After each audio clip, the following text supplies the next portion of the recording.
Olá, eu sou a Sargento Camila do Corpo de Bombeiros Militares de Minas Gerais e a gente vai dar uma instrução agora sobre acidente vascular encefálico voltado para o curso de formação de soldados. Lembrando, então, que a denominação, né, a gente conhece o AVE mais por AVC, né, que é acidente vascular cerebral, e essa denominação, na verdade, é só uma modificação para que fique mais correto, né? Já que o acidente vascular ele não ocorre só no cérebro, ele ocorre no encéfalo que engloba então outros órgãos, tá? E por isso então a denominação mais correta é o AVE, mas a gente vai ver aqui que na literatura antiga a gente ainda tem AVC e até por hábito a gente acaba também falando AVC. Então o que é, né, o AVC, o AVE?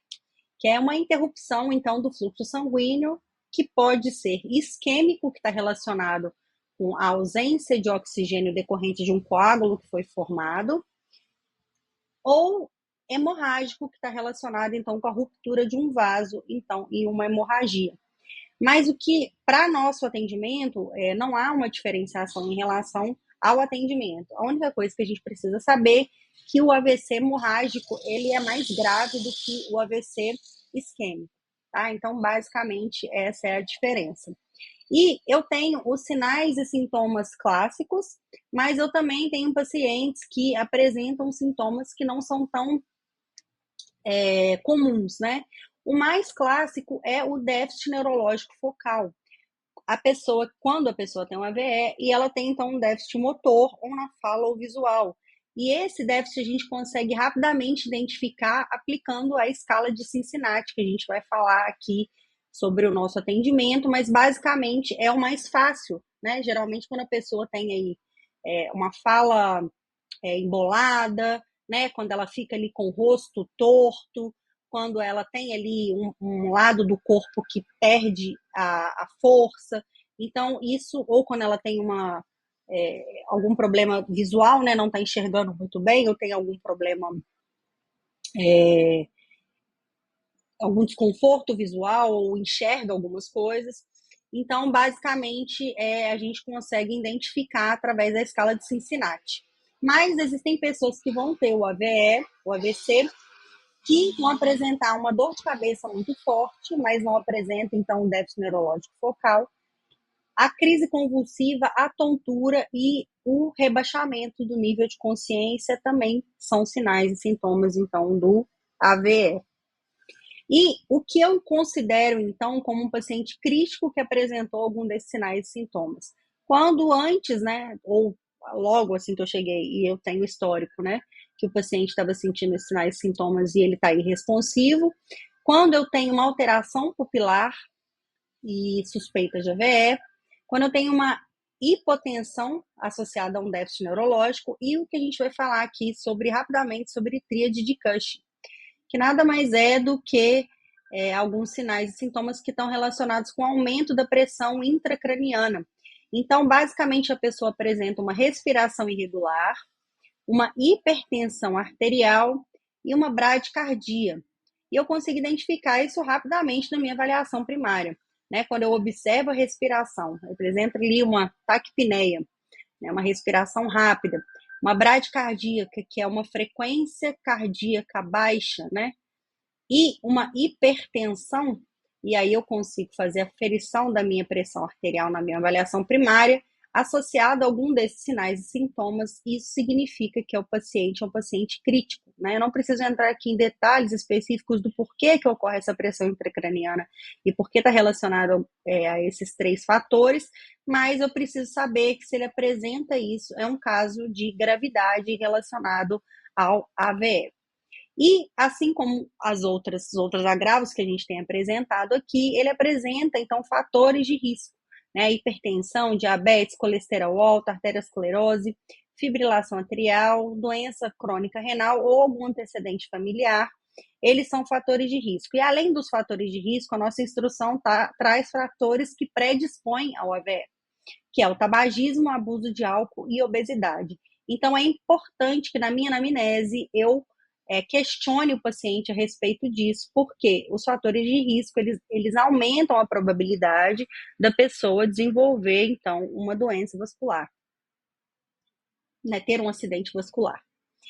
E é muito importante sempre que eu observe a cena na minha avaliação. É o que a gente chama sempre de fatores clínicos ambientais, né? A cena me dá muitas informações preciosas a respeito do que a pessoa pode estar sentindo, ou objetos que me levam a questionar esse paciente sobre determinadas coisas.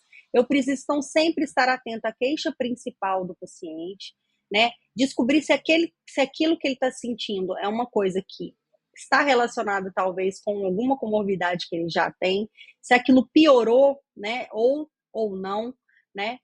A gente vai falar sobre diagnósticos diferenciais que estão relacionados com alguns sinais e sintomas do AVE. A gente, por exemplo, tem como um sintoma a tontura, e a gente vai ver que a gente tem outras doenças que não estão relacionadas, que não são AVE, mas que tem como sinal e sintoma principal aí a tontura. Observações que a gente precisa ter em relação ao paciente, né?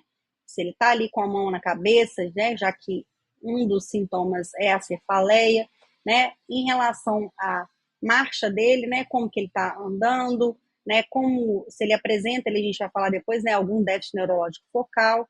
Se existem medicações, né, no ambiente, se esse rebaixamento de nível de consciência relacionado à queixa principal pode estar relacionado com algum sinal de intoxicação ou não.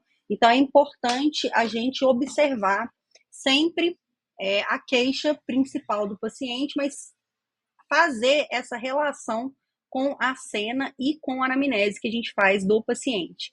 Então, em relação ao AVE, o que eu preciso prestar atenção na minha avaliação primária? Lembrando que a avaliação primária, o XABCDE, ele independe do tipo de paciente que eu estou tratando, né? Se é o paciente clínico, se é o paciente trauma e qualquer um dos agravos clínicos.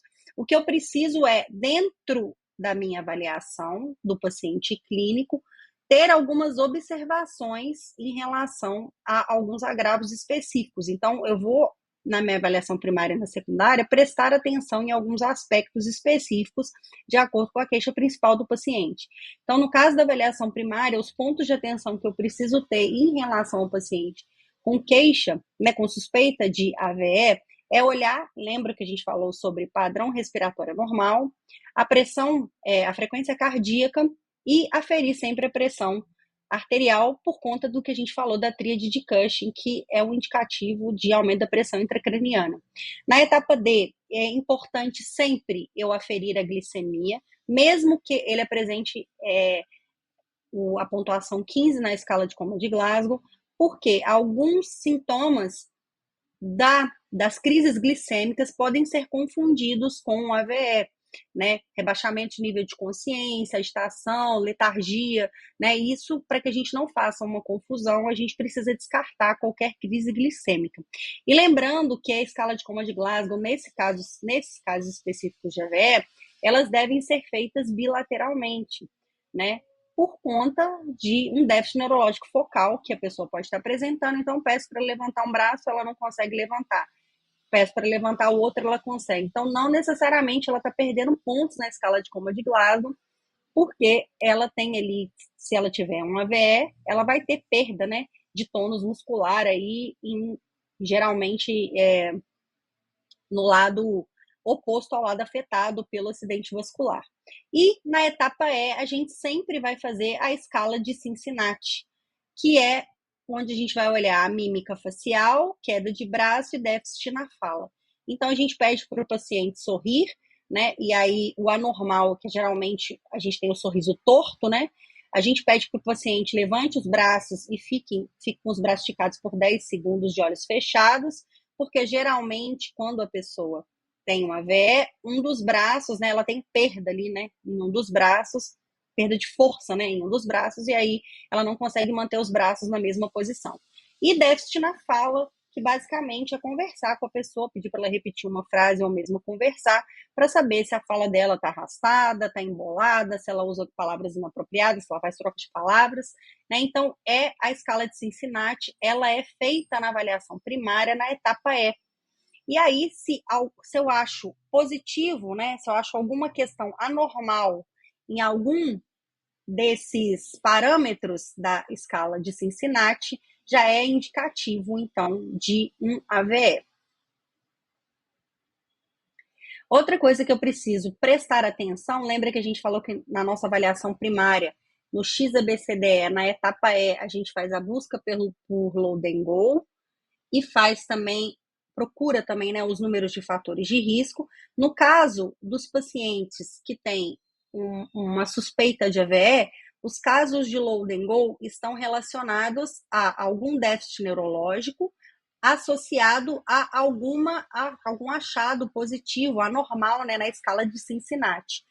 Pacientes que estão irresponsivos, pacientes que têm rebaixamento, né, na escala de coma de Glasgow, mais alteração pupilar, e a tríade de Cushing, que a gente falou, que é a questão da taquicardia, não, taquipneia, bradicardia e hipertensão arterial, que a gente consegue rapidamente observar ali na avaliação primária, fazendo a ferição da pressão arterial. Então, o déficit neurológico associado à hemiplegia ou hemiparesia, e qual que é a diferença aí, né? Na hemiparesia, eu tenho a perda parcial, então, dos movimentos motores, na hemiplegia eu tenho a perda total, ou seja, paralisia completa de parte do corpo, né? Do paciente. Então, quais são as etapas da avaliação secundária? Anamnese, que é o APQ-RST, a gente faz o SAMPUM, os sinais vitais e sempre prestando atenção aí na pressão arterial, relacionada aí a rebaixamento de nível de consciência, irresponsividade, cefaleia intensa e vômito. A conduta, né?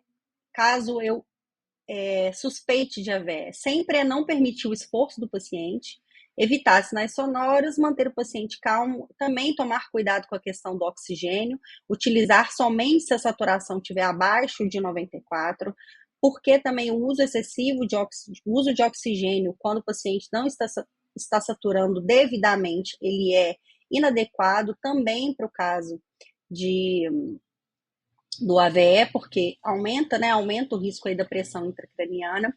Então, eu só uso oxigênio se necessário e o transporte ali a 30 graus da cabeceira da maca, da viatura, e monitorar sempre o paciente, tá? Então, o que eu preciso aí pensar e que é importante em relação ao AVE para a gente recapitular aí. Primeiro é saber que a interrupção de um fluxo sanguíneo no encéfalo e prejudicando, então, a entrega de oxigênio.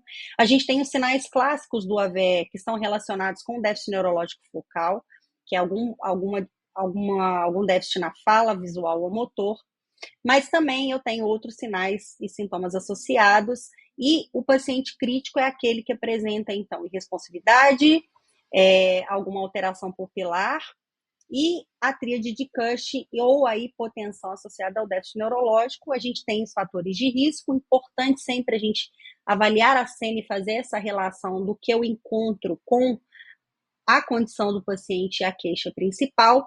Na minha avaliação primária, lembrar de prestar atenção na questão da respiração, né, da pressão, da frequência cardíaca, aferir sempre a glicemia e fazer a ECG bilateralmente, e na etapa E sempre fazer a escala de Cincinnati. Né, os casos de load and go estão relacionados a déficit neurológico, irresponsividade e alterações na escala de coma de Glasgow, mais alteração pupilar, e a tríade de Cushing, que a gente já falou. As etapas, OPQ-RST, SAMPUM, sinais vitais, e a conduta é evitar esforço, oxigênio somente se necessário, manter o paciente calmo, e caso eu identifique que o paciente está tendo um AVE, é importante que eu saiba nos grandes centros quais são os hospitais de referência, né? Porque ele também precisa aí de um exame de imagem e de neurologista, e dependendo da situação até de bloco cirúrgico, né? Então, observar esses pontos.